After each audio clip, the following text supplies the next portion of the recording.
ماشاء اللہ لا حول ولا قوة الا باللہ العلی العظیم اعوذ باللہ السمیع العلیم من الشیطان اللعین الرجیم بسم اللہ الرحمن الرحیم الحمد للہ رب العالمین وبہ نستعین وهو خیر المعین والصلاة والسلام علی سید المرسلین وآلہ الطیبین الطاہرین ولعنت الدائمۃ علی اعدائهم اجمعین رب اشرح لي صدري ويسر لي امري واحلل عقدة من لساني يفقهوا قولي اما بعد فقد قال الله تعالى في القرآن الكريم بسم الله الرحمن الرحيم يا ايها الذين آمنوا كتب عليكم الصيام كما كتب على الذين من قبلكم لعلكم تتقون صدق الله العلي العظيم اللہم صل علی محمد وآل محمد وعجل فرجہم۔ ناظرین محترم و سامعین اکرام، پاک و پاکیزہ سرزمین بارگاہ امیر المومنین حضرت علی ابن ابی طالب علیہ السلام سے آج پھر اقدس میں حاضر ہوئے، کچھ معروضات لے کر۔ عنوان گفتگو ہے بہار ایمان، اور اسی عنوان کے ذیل میں گفتگو کا سلسلہ جاری و ساری ہے۔ امید کرتا ہوں کہ کل کی تقریر آپ حضرات کے اذہان عالیہ میں ہوگی۔ کل ہم نے کچھ معروضات اس آیت کریمہ کے ذیل میں آپ کی پاکیزہ سماعتوں کے حوالے کیے تھے۔ ارشاد رب العزت ہو رہا ہے یا ایھا الذین آمنو، خطاب اہل ایمان کو ہے، اہل شرک و نفاق کو پروردگار کا یہ خطاب شامل نہیں ہے۔ یا ایھا الذین آمنو، اے اہل ایمان، کتب علیکم الصیام، تم پر روزوں کو واجب کر دیا گیا ہے، روزوں کو لازم کر دیا گیا ہے، روزوں کو فرض روزوں کو فرض کر دیا گیا ہے۔ اور صرف تمہارے اوپر ہی روزوں کو فرض نہیں کیا گیا ہے، بلکہ تم سے پہلی جو امتیں گزری ہیں ان کے اوپر بھی روزوں کو فرض کیا گیا تھا۔ کما کتب علی الذین من قبلکم، جو تم سے پہلے امتیں گزر چکی ہیں، آدم سے لے کر خاتم تک جتنی بھی امتیں گزری ہیں ان سب کے اوپر روزوں کو فرض کیا گیا تھا۔ کل ہم نے یہ بھی عرض کیا تھا کہ اس کی وجہ کیا ہے، سبب کیا ہے کہ روزوں کو فرض کیا گیا ہے۔ تو پروردگار نے اس کی وجہ خود بیان کی ہے، لعلکم تتقون، تاکہ تم پرہیزگار بن جاؤ، تاکہ تم متقی بن جاؤ۔ کیوں؟ وجہ کیا ہے کہ پروردگار اپنے ہر بندے کو متقی بنانا چاہتا ہے، پرہیزگار بنانا چاہتا ہے؟ وجہ یہ ہے کہ پروردگار اپنے بندوں سے بہت زیادہ محبت کرتا ہے، بہت زیادہ انسیت رکھتا ہے، بہت زیادہ پیار کرتا ہے۔ اگر میں ایک مثال آپ کے سامنے پیش کروں تو پھر مجھے کہنے کا حق ہے کہ پروردگار عالم جتنی ایک ماں اپنے بچے سے محبت کرتی ہے، جس کا کوئی اندازہ نہیں کر سکتا کہ ماں اپنے بچے سے کتنی محبت کرتی ہے۔ چاہے بچہ ان کی خدمت کرے یا نہ کرے، چاہے ماں کی عزت کرے یا نہ کرے، لیکن مرتے دم تک ماں کی محبت ختم نہیں ہوتی ہے۔ تو جتنی ایک ماں محبت کرتی ہے اپنے بچے سے، اتنی کوئی اور نہیں کر سکتا۔ 70 مائیں مل کر بھی اتنی محبت نہیں کر سکتی کہ جتنی پروردگار اپنے ایک بندے سے محبت کرتا ہے۔ سبحان اللہ، 70 ماؤں کی محبت مقابلہ نہیں کر سکتی پروردگار کی محبت کا۔ پروردگار اپنے بندوں سے محبت کرتا ہے، اپنے بندوں سے پیار کرتا ہے، اپنے بندوں سے انسیت رکھتا ہے۔ پروردگار یہ پسند نہیں کرتا کہ اس کا کوئی ایک بندہ بھی جہنم کا مستحق بن جائے۔ اسی لیے پروردگار نے کہا روزوں کو رکھو، روزے گناہوں سے بچاتے ہیں، روزے برائیوں سے بچاتے ہیں۔ یہ روزہ ہی ہے کہ جس کی وجہ سے بیماریوں سے بھی انسان بچتا ہے اور گناہوں سے بھی انسان بچتا ہے، یا یوں کہہ دوں کہ روزہ دونوں طرح کی بیماریوں کو ختم کر دیتا ہے، چاہے وہ روحانی بیماریاں ہوں یا جسمانی بیماریاں ہوں۔ کل میں نے ایک چھوٹا سا واقعہ آپ کی خدمت میں پیش کیا تھا اس حوالے سے کہ کس قدر عظیم دوا ہے یہ روزہ کہ انسان کی بہت ساری بیماریوں کو، جو جسمانی بڑی بڑی بیماریاں ہیں جن کا نام سن کر انسان گھبرا جاتا ہے، ان تمام بیماریوں کو روزہ ختم کر دیتا ہے۔ عزیزان، عظیم مہینہ ہے یہ ماہ مبارک۔ پروردگار عالم کبھی یہ پسند نہیں کرتا کہ اس کا کوئی بندہ جہنم کا مستحق بن جائے، اور پروردگار عالم نے اسی لیے روزوں کو فرض کیا ہے، نمازوں کو فرض کیا تاکہ انسان مومن رہے، دیندار رہے۔ لیکن پروردگار یہ بھی جانتا ہے کہ انسان ہے، اس سے غلطیاں ہوں گی، ضرور ہوں گی، گناہ سرزد ہوں گے۔ اب کچھ لوگ ایسے ہیں کہ جن سے گناہ صغیرہ ہوتے ہیں، کچھ ایسے جن سے گناہ کبیرہ ہوتے ہیں۔ وہ انسان ہی نہیں ہے کہ جس سے، اس لیے کہ معصومین علیہ السلام وہ ذوات مقدسہ ہیں کہ جن سے گناہ تو وہ دور کی بات ہے، ان ذوات مقدسے سے کبھی ترک اولا سرزد نہیں ہو سکتا۔ رہے عام انسان، ان سے گناہوں کا امکان ہے، لیکن انسان جتنا اپنے آپ کو گناہوں سے بچاتا ہے اتنا ہی وہ پروردگار سے قریب تر ہو جاتا ہے، اور جتنا جتنا انسان گناہوں کے دلدل میں دھستا چلا جاتا ہے اتنا ہی وہ پروردگار سے دور اور شیطان سے قریب ہو جاتا ہے۔ عزیزان گرامی، یہ ماہ مبارک عظمتوں کا مہینہ ہے، رحمتوں کا مہینہ ہے، مغفرتوں کا مہینہ ہے، دعاؤں کی قبولیت کا مہینہ ہے، توبہ کی قبولیت کا مہینہ ہے۔ پروردگار کبھی یہ نہیں چاہتا کہ اس کا کوئی ایک بندہ بھی گنہگار رہے جس کی وجہ سے اس کے اوپر عذاب نازل ہو جائے۔ پروردگار نے کہا کہ دیکھو، اگر تم سے گناہ ہو جائے تو پریشان نہ ہونا، گناہ کرنا یقیناً بدبختی ہے انسان کے لیے، لیکن اگر گناہ ہو گیا ہے تو مایوس نہ ہونا اللہ کی رحمت سے، ہم نے تمہارے لیے توبہ کا دروازہ کھول رکھا ہے۔ اور یہ ماہ مبارک رمضان کہ جس میں رحمتوں کے دروازے کھل گئے ہیں، شیطان کو قید کر لیا گیا ہے۔ دیکھو، اگر تمہیں اور 11 مہینوں میں اگر تمہیں توبہ کی توفیق نہ ہو، لیکن اس ماہ مبارک میں آنا ہماری بارگاہ میں اور اپنا سر سجدے میں رکھ کر اپنے گناہوں کی توبہ طلب کرنا، تو ہم تمہارے گناہوں کو معاف کر دیں گے۔ سبحان اللہ، ہم نے تمہارے لیے یہ مہینہ مغفرت کا مہینہ بنایا ہے۔ یہ ماہ مبارک جس کے بہت سارے اسماء مبارکہ ہیں، ان میں سے ایک نام ہے شاہر اللہ، یہ اللہ کا مہینہ ہے۔ جیسے کہ نبی کریم حضرت محمد مصطفیٰ صلی اللہ علیہ وآلہ وسلم نے اس کے بہت سارے نام ذکر کیے۔ تو عزیزان گرامی، پروردگار یہ چاہتا ہے کہ اس کا بندہ گنہگار نہ رہے، اور اگر گناہ ہو گیا ہے تو خدا کی بارگاہ میں توبہ کر دے۔ اور پروردگار کہہ رہا ہے تمہیں غیروں کے دروازے پر جانے کی ضرورت نہیں ہے، پریشان ہونے کی ضرورت نہیں ہے، مایوس ہونے کی ضرورت نہیں ہے۔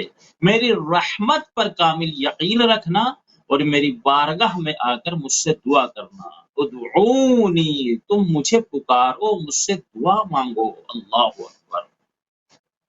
قرآن مجید کی آیت ہے، وقال ربکم ادعونی استجب لکم، اے میرے بندوں تم مجھ کو پکارو تو، مجھ سے دعا مانگو تو صحیح، استجب لکم، میں تمہاری دعاؤں کو قبول کرنے والا ہوں۔ لیکن ساتھ میں پروردگار نے یہ بھی کہا کہ میں تم سے قریب ہوں، بہت قریب۔ نبی کریم کو حکم ہے کہ جب میرے بارے میں میرے بندے سوال کریں تو ان سے کہنا کہ میں ان سے بہت قریب ہوں، اور جب وہ دعائیں کرتے ہیں تو ان کی دعاؤں کو سنتا بھی ہوں۔ لیکن پروردگار اس کے باوجود یہ چاہتا ہے کہ جب میری بارگاہ میں آنا تو وسیلے کے ذریعے سے آنا، بغیر وسیلے کے نہیں آنا۔ آنا چاہتے ہو میرے پاس، قریب ہونا چاہتے ہو مجھ سے، وَابْتَغُوا إِلَيْهِ الْوَسِيلَةَ، اللہ تک پہنچنا چاہتے ہو، وسیلہ تلاش کرو۔ اب وسیلے کے لیے کیا ہے کہ انسان جتنا کوئی بڑا آدمی ہوتا ہے جس کا رتبہ بلند ہے، عہدہ بلند ہے، انسان اگر اس سے ملنا چاہتا ہے تو پھر کسی ایسے انسان کو واسطہ بناتا ہے جو اس کی نظر میں محبوب ہوتا ہے، اس کا دوست ہوتا ہے۔ اب عزیزان گرامی، اگر کوئی انسان یہ چاہتا ہے کہ وہ پروردگار سے قریب ہو جائے اور اس کی بارگاہ تک اس کی رسائی ہو جائے، تو انسان کے لیے ضروری ہے کہ وہ ان ذوات مقدسہ کو تلاش کرے کہ جو خدا سے بہت قریب بھی ہیں اور خدا کے محبوب بھی ہیں۔ وہ کون ہیں؟ 14 معصومین علیہم السلام، محمد و آل محمد علیہم السلام، اللہم صلی علی محمد و آل محمد۔ یہ وہ ذوات مقدسہ ہیں جو پروردگار کی نگاہ میں عظیم بھی ہیں، محترم بھی ہیں، مکرم بھی ہیں، مقدس بھی ہیں۔ تو ان کو جب بھی کوئی دعا کرنی ہو اہل بیت علیہ السلام کے ذریعے سے دعا مانگی جائے۔ پروردگار کے رب تم مجھ سے مانگو، میں تمہاری دعاؤں کو قبول کرنے والا ہوں۔ عزیزان گرامی، اس ماہ مبارک کی بڑی عظمت ہے، بڑی رفعت ہے اس کے لیے، اس کا احترام کرنا ہمارے اوپر لازم ہے، اس کا خیال رکھنا ہمارے اوپر واجب ہے۔ عزیزان گرامی، یہی وجہ ہے کہ ماہ رمضان المبارک سے پہلے کل ہم نے یہ عرض کیا تھا کہ روزہ واجب کب ہوا ہے؟ 10 شعبان المعظم سن 2 ہجری کو روزے کے وجوب کی آیت نازل ہوئی، یعنی ماہ مبارک رمضان شروع ہونے سے 20 روز پہلے پروردگار نے آیت کو نازل کر دیا۔ کیوں؟ تاکہ لوگ ذہنی طور سے تیار ہو جائیں، تیاریاں کریں کہ ماہ مبارک آنے والا، جیسے کہ پیغمبر اسلام حضرت محمد مصطفیٰ صلی اللہ علیہ وآلہ وسلم نے اپنے خطبہ شعبانیہ میں ارشاد فرمایا، ایھا الناس، اے لوگوں خبردار ہو جاؤ، آگاہ ہو جاؤ، انہ قد اقبل الیکم شہر اللہ، کہ ان قریب آہستہ آہستہ خدا کا مہینہ تم سے قریب تر ہوتا جا رہا ہے۔ سبحان اللہ، انسان ذہنی طور پر بیدار ہو جائے، اپنے ذہنوں کو بیدار کر لے کہ ماہ مبارک رمضان آنے والا ہے۔ یہی تو وجہ ہے کہ ماہ رجب المرجب کے روزہ رکھنا مستحب، ماہ شعبان المعظم کے روزے رکھنا مستحب، تاکہ انسان کا مزاج بن جائے اور اس سے کوئی رمضان المبارک کا روزہ ترک نہ ہو جائے۔ اور یہاں تک حکم ہے کہ اگر کوئی انسان ماہ رجب المرجب اور ماہ شعبان المعظم کے ان 2 مہینوں کے مسلسل روزے نہیں رکھ سکتا، مجبور ہے انسان کسی بھی وجہ سے، عذر شرعی کی وجہ سے یا کسی اور وجہ سے، تو اس کے لیے حکم ہے کہ آخر کے جو 3 دن ہیں ماہ شعبان المعظم کے، 27، 28، 29، ان 3 دنوں میں انسان روزہ رکھے۔ اگر کوئی انسان ان آخری 3 دنوں میں روزہ رکھتا ہے تو پروردگار اس روزہ دار کو پے در پے 2 مہینوں کا ثواب عطا کرتا ہے۔ سبحان اللہ، مجبور تھے، پریشان تھے، روزے نہیں رکھ سکے، کوئی بات نہیں، آؤ میری بارگاہ میں، 3 دن کے روزے رکھ لو، میں تمہیں 2 مہینوں کا ثواب عطا کروں گا۔ یہ ہے محبت پروردگار، یہ ہے انسیت پروردگار۔ پروردگار اپنے بندوں سے اتنی محبت کرتا ہے۔ تو عزیزان گرامی، یہ ماہ مبارک بڑا عظیم مہینہ ہے۔ علامہ مجلسی علیہ الرحمہ نے اپنی کتاب بہار الانوار میں ایک روایت نقل کی ہے اس ماہ مبارک کے حوالے سے، فرماتے ہیں کہ جب حشر کا میدان ہوگا، روز قیامت حشر کے میدان میں ماہ مبارک رمضان سم ہو کر ایک خوبصورت جوان کی شکل میں وارد ہوگا، جس کا چہرہ درخشندہ ہوگا، جس کے چہرے سے نور نکل رہا ہوگا۔ سبحان اللہ، جیسے ہی یہ ماہ مبارک رمضان میدان حشر میں وارد ہوگا تو تمام روزہ دار، تمام وہ لوگ کہ جنہوں نے ماہ رمضان المبارک کی تعظیم کی تھی، اس کا احترام کیا تھا، وہ سب اس کے ارد گرد آ کر جمع ہو جائیں گے، سارے روزہ دار، سارے احترام کرنے والے۔ جب سارے روزہ دار اس کے چاروں طرف آ کر جمع ہوں گے، پروردگار کا حکم ہوگا کہ جنت کے لباس لائے جائیں، جنت کے لباس آئیں گے اور لباس کا ایک انبار لگ جائے گا۔ اس کے بعد جس نے جتنی زیادہ تعظیم کی ہوگی، جس نے جتنا زیادہ احترام کیا ہوگا اس ماہ مبارک رمضان کا، اس کو اتنی ہی جنت کے لباس عطا کیے جائیں گے۔ سبحان اللہ، سبحان اللہ۔ روایت کے فقرے ہیں فَيُبَشِّرُهُمُ اللَّهُ بِكَرَامَتِهِ کہ پروردگار عالم ان کو اپنی کرامت سے یہ شرف عطا کرے گا، یہ منزلت عطا کرے گا، یہ فضیلت عطا کرے گا کہ ان کو جنت کے لباس عطا کرے گا پروردگار۔ دیکھیے عزیزان گرامی، روزہ رکھنا اور بات ہے، احترام کرنا اور بات ہے۔ انسان روزہ رکھ رہا ہے، وہ بھی احترام کر رہا ہے، لیکن یہاں پر احترام کے معنی دوسرے ہیں۔ وہ یہ کہ اگر کوئی انسان روزہ نہیں رکھ سکتا کسی بھی وجہ سے، چاہے عذر شرعی ہو یا وہ تجری ہو، جرأت ہو اس کی، تجری کر رہا ہو اس بات کے اوپر کہ نہیں رکھتا ہوں میں، بہت سے لوگوں کا مزاج ہوتا ہے یہ، اور ہم نے بھی اپنی زندگی میں دو چار ایسے لوگوں کو تو کہتے ہیں کہ بھائی روزہ، ارے کیا مولانا صاحب، اللہ بڑا رحیم ہے، معاف کر دے گا، مولا علی ہیں ہم کو بچا لیں گے، رسول اللہ ہم کو بچا لیں گے، شہزادی فاطمہ زہرا ہم کو بچا لیں گی، صلوات اللہ علیہ، ہماری جانیں قربان ہو جائیں ان ذوات مقدسہ پر۔ اس میں کوئی شک نہیں ہے کہ مولا کائنات ہم سے محبت کرتے ہیں، اس میں کوئی شک نہیں کہ شہزادی کونین ہم سے محبت کرتی ہیں، لیکن اس کا مطلب تو یہ نہیں ہے کہ ہم انہی کی نافرمانی کریں۔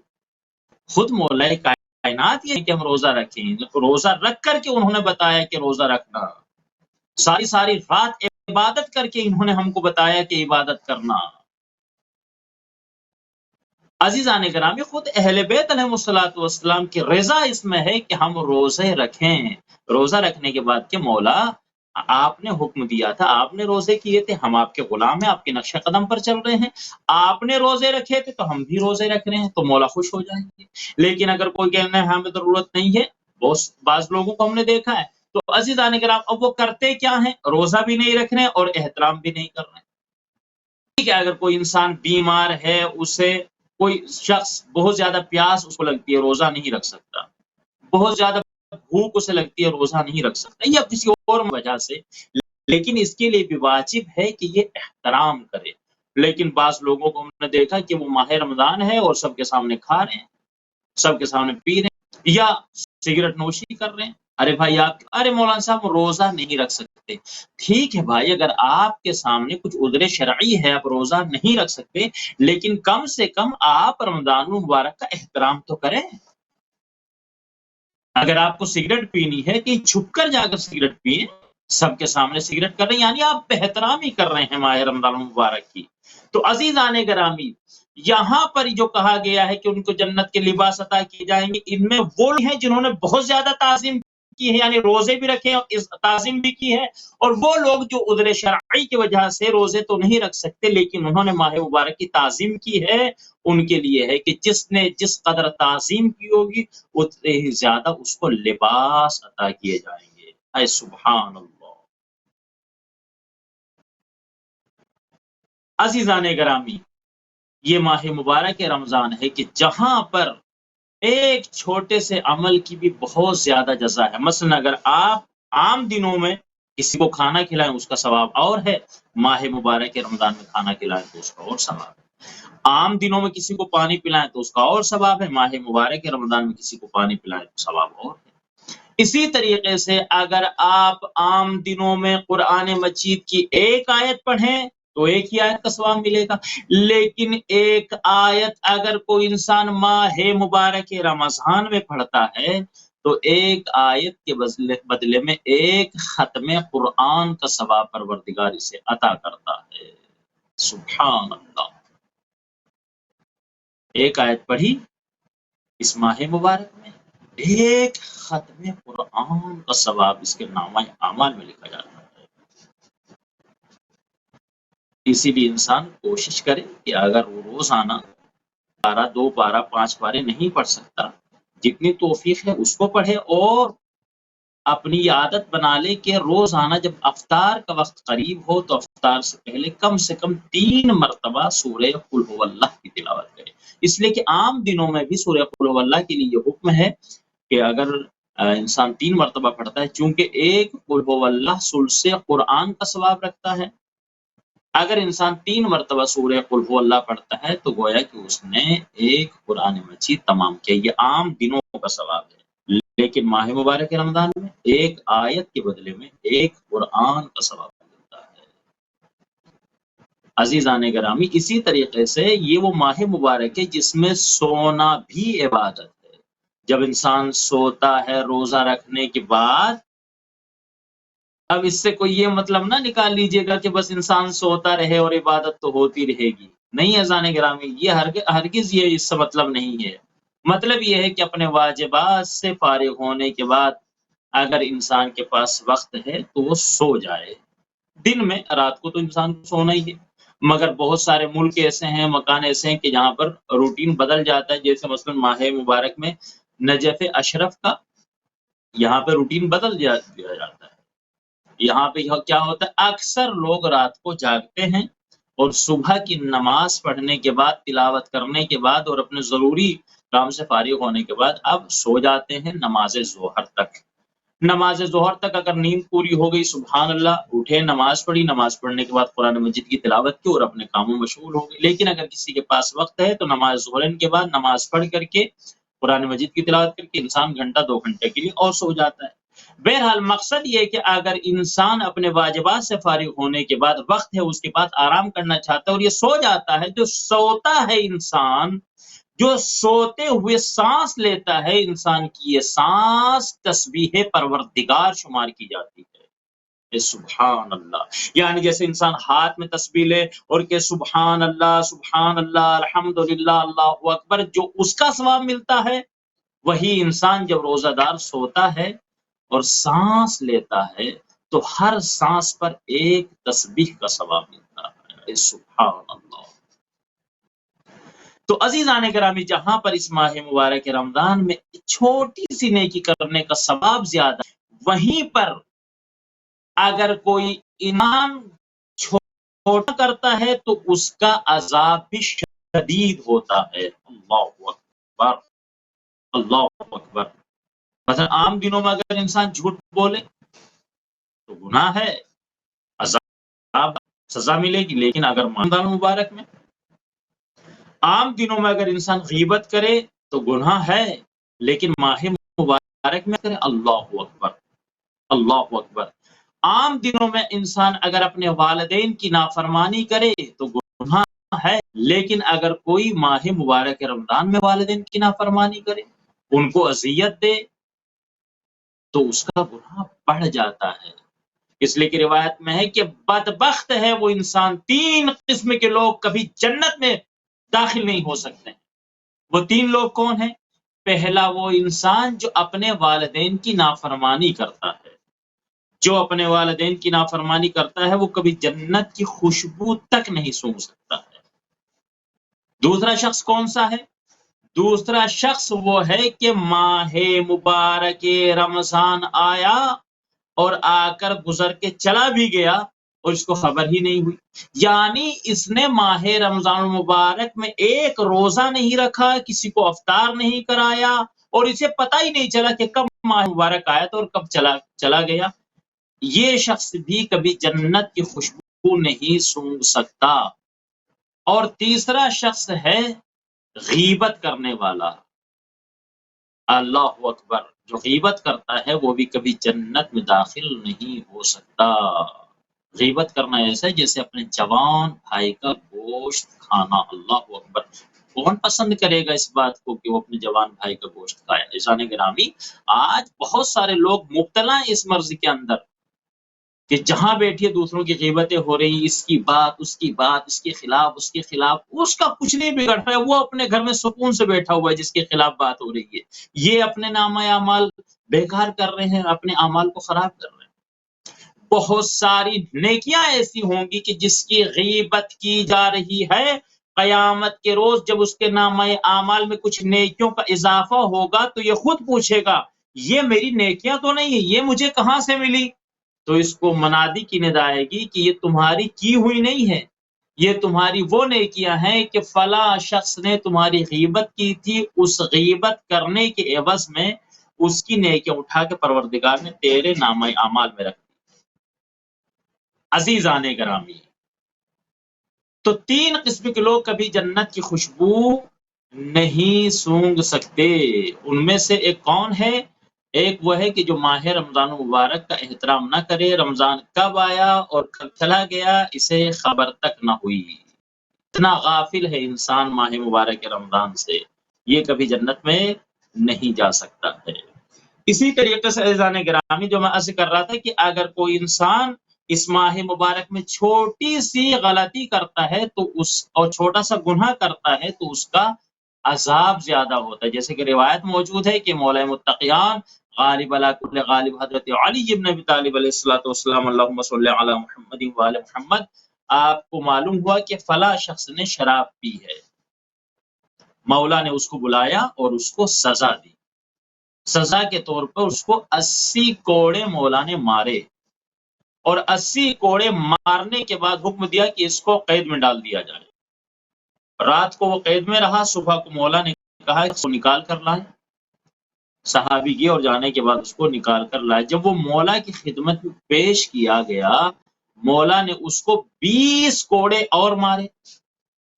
اب یہ مسلمان تھا، اس نے دین سیکھا ہوا تھا، اور بات ہے کہ یہ شراب خوری کی اس کو عادت تھی اور شراب اس نے پی لی، گنہگار ہو گیا، لیکن مسئلے مسائل سے واقف تھا۔ ایک مرتبہ ہاتھوں کو جوڑ کر عرض کرتا ہے یا امیر المومنین، اے میرے مولا،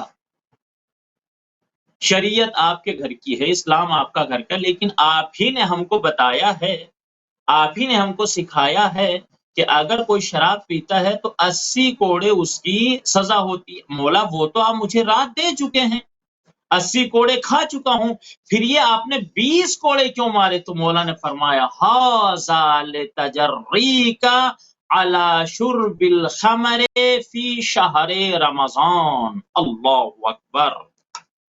مولا نے فرمایا کہ چونکہ تو نے پامال کی ہے رمضان مبارک کی، نے حتا کہ حرمت کی ہے، تو نے بے احترامی کی ہے ماہ رمضان مبارک کی، تو اس بے احترامی کرنے کی وجہ سے تجھے 20 کوڑے اور مارے گئے ہیں۔ اللہ اکبر، یعنی اضافہ ہو گیا سزا۔ تو ایزان گرامی، بعض لوگوں کو ہم نے دیکھا کہ وہ شراب پینے کو برا ہی نہیں سمجھتے ہیں، ان کو لاکھ منع کر لیا جائے شراب خوری بہت بڑا گناہ ہے، وہ مانتے نہیں۔ ایک مرتبہ پینے پر 80 کوڑے ہیں شریعت محمدی میں، لیکن اگر کوئی ماہ مبارک میں پی لے تو 100 کوڑے لگائے جائیں گے، اس کو 20 کا اضافہ ہو جائے گا۔ تو عزیزان گرامی، اس ماہ مبارک میں جہاں پر نیکی کرنے کا ثواب بہت زیادہ ہے، اور گناہ کرنے کا عذاب بھی زیادہ ہو جاتا ہے۔ عزیزان گرامی، یہ ماہ مبارک رمضان ہے کہ جس میں اعمال خیر کرنے کی بڑی فضیلت ہے، اور اس میں حکم ہے کہ انسان دوسروں کو کھانا کھلائے، دوسروں کا خیال رکھے، بیواؤں کا خیال رکھے، یتیموں کا خیال رکھے، مسکینوں کا خیال رکھے، فقیروں کا خیال رکھے، دوسروں کا افطار کرائے، اس لیے کہ رسول اللہ حضرت محمد مصطفیٰ صلی اللہ علیہ وآلہ وسلم فرماتے ہیں ان الشقی من حرم فی ھذا الشہر العظیم، کہ بدبخت ہے، شقی ہے وہ انسان، بدبخت ہے وہ انسان کہ جو ماہ مبارک رمضان کی برکتوں سے محروم رہ جائے۔ اللہ اکبر۔ ماہ مبارک رمضان کے جس میں ایک شخص کو کھانا کھلانے کا ثواب بہت زیادہ ہے، ایک شخص کو کھانا کھلانے کا ثواب گویا کہ ایک غلام آزاد کرنے کے ثواب کے برابر ہے۔ ماہ مبارک رمضان آیا اور گزر کر چلا گیا اور اس کو خبر تک نہیں ہوئی، نہ اس نے خود روزے رکھے، نہ کسی دوسرے کا روزہ افطار کرایا۔ کتنا بدبخت ہے وہ انسان کہ جس کو یہ احساس ہی نہیں ہے۔ رسول اللہ نے فرمایا کہ شقی ہے وہ انسان کہ جو محروم رہ جائے ماہ مبارک کی عظمتوں سے، ماہ مبارک کی برکتوں سے۔ اللہ اکبر۔ بھائی اب اگر کوئی یہاں پر کہہ سکتا ہے کہ مولانا صاحب آپ جو بیان کر رہے ہیں ٹی وی کے اوپر بیٹھے ہوئے، آپ جو یہ حدیث رسول اللہ بیان کر رہے ہیں کہ کھانا کھلائیں، ہمارے پاس خود کھانے کے لیے کچھ نہیں ہے، ہم کہاں اتنے لوگوں کو کھانا کھلائیں، ہم افطار کرائیں، ہمارے پاس خود کھانے کے لیے نہیں ہے۔ تو عزیزان گرامی، اس کا حل بھی پیغمبر اسلام نے بتا دیا ہم کو کہ کھانا کھلانے کا مطلب یہ نہیں کہ آپ اس کو 5 اسٹار ہوٹل میں لے کر جائیں، کھانا کھلانے کا مطلب یہ نہیں کہ آپ اس کے لیے 5-7 اور طرح کے کھانے بنا کر اس کے سامنے پیش کریں، جو آپ کی امکانیت ہے وہی اس کے سامنے آپ پیش کریں۔ حتیٰ کہ اگر سوکھی روٹی کھلانے کی بھی آپ کی طاقت اور قدرت ہے تو آپ اس کے سامنے سوکھی روٹی پیش کریں، اور سوکھی روٹی تو پھر بھی بڑی بات ہے، رسول اللہ نے تو بہت کم ہمارے سامنے بیان کیا ہے۔ رسول اللہ فرماتے ہیں اتقوا النار ولو بشق تمرہ، کہ جہنم کی آگ ایندھن بچنے سے خود کو بچاؤ، ولو ہی ایک کھجور کے ٹکڑے کے ذریعے سے ہو۔ کیا مطلب؟ یعنی اگر کھانا کھلانے کی میرے اندر طاقت نہیں ہے، میرے پاس اتنا پیسہ نہیں ہے، تو میرے پاس اتنا مال نہیں ہے کہ میں دوسروں کو کھانا کھلاؤں، تو رسول اللہ نے کہا کہ ایک کھجور کا ٹکڑا، پوری کھجور بھی رسول اللہ نے نہیں کہا ہے، کھجور کا بشق تمرہ، ایک کھجور کا ٹکڑا اٹھا کر کسی کے سامنے پیش کر دینا، اس کا روزہ افطار کرا دینا، یہ تمہارا عمل پروردگار کی بارگاہ میں تمہیں وہ شرف عطا کرے گا کہ جہنم کی آگ سے نجات کر دے گا۔ سبحان اللہ۔ اس کے بعد نبی کریم فرماتے ہیں اتقوا النار ولو بشربۃ ماء، کہ اپنے آپ جہنم کی آگ سے بچاؤ چاہے پانی کے ذریعے سے ہو، شربۃ ماء، پانی کے گھونٹ کے ذریعے سے۔ عزیزان گرامی، پانی پلانے کا کتنا ثواب ہے، پانی پلانے کی کتنی اہمیت ہے۔ انسان بھوکا تو رہ سکتا ہے مگر پیاس انسان سے برداشت نہیں ہوتی ہے۔ کربلا والوں میں مجھے کوئی نہیں ملا کہ کسی بچے نے، کسی بزرگ انسان نے بھوک کی شکایت کی امام حسین علیہ السلام سے۔ ہر انسان کو بس پیاس کا احساس تھا، بچے العطش العطش کی آوازیں بلند کر رہے تھے، اور امام حسین علیہ السلام نے مولا عباس سے یہ نہیں کہا کہ بھائی عباس بچوں کے لیے کھانے کا اہتمام کریں، یہ کہیں بھیا بچوں کے لیے پانی کا اہتمام کریں۔ تو عزیزان گرامی، جب انسان روزہ رہتا ہے، خصوصاً گرمیوں کے جب انسان روزہ رکھتا ہے، دار رہتا ہے کہ کب روزہ تمام ہو اور کب وہ ٹھنڈا پانی پیے، اور جب انسان ٹھنڈا پانی پیتا ہے تو اسے سکون ملتا ہے۔ مگر اللہ ہر کربلا کے شہداء امام حسین اور انصار حسین کربلا میں بھوکے پیاسے قتل کر دیے گئے۔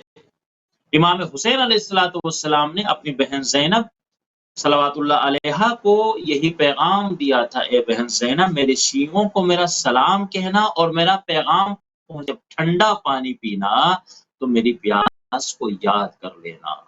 تو عزیزان گرامی، یہ پانی پلانا بھی فیل نہیں ہے، میری امکانیت میں کھانا کھلانا نہیں ہے تو میں کم سے کم کسی کو پانی کے ذریعے سے، شربت کے ذریعے سے اگر میری امکانیت ہے میں اس کا روزہ افطار کراؤں۔ اور جب انسان ٹھنڈا پانی پیے گا تو یقیناً اس کی سے دے گی۔ مولانا نے کہا تھا جب ٹھنڈا پانی پینا تو میری پیاس کو یاد کر لینا۔ جب ہم ٹھنڈا پانی پیتے ہیں افطار کے وقت تو امام حسین علیہ السلام کی پیاس ہمیں یاد آ جاتی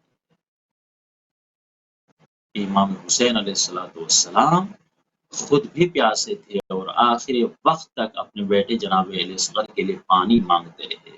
ظالموں، اگر تمہاری نگاہ میں اور تمہارے زعم ناقص میں حسین گنہگار ہے، حسین خطا کار ہے، استغفر اللہ ربی واتوب الیہ، اگر تم حسین کو دشمن رکھتے ہو تو اس بچے نے تو تمہارا کچھ نہیں بگاڑا ہے، اس کی ماں کا دودھ خشک ہو چکا ہے، یہ بھوکا بھی ہے، پیاسا بھی ہے، لیکن عزیزارو پانی نہیں ملا ہے۔ گرامی، ہماری ذمہ داری ہے کہ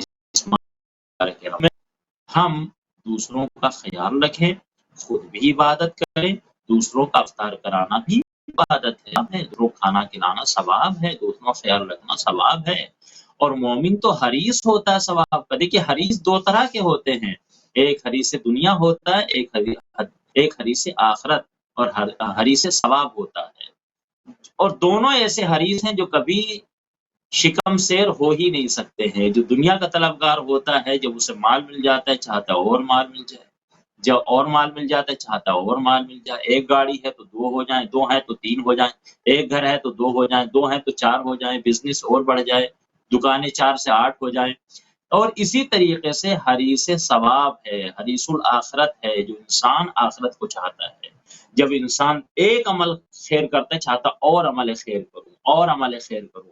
ہیں دونوں حریص، لیکن دونوں میں زمین و آسمان کا فرق ہے.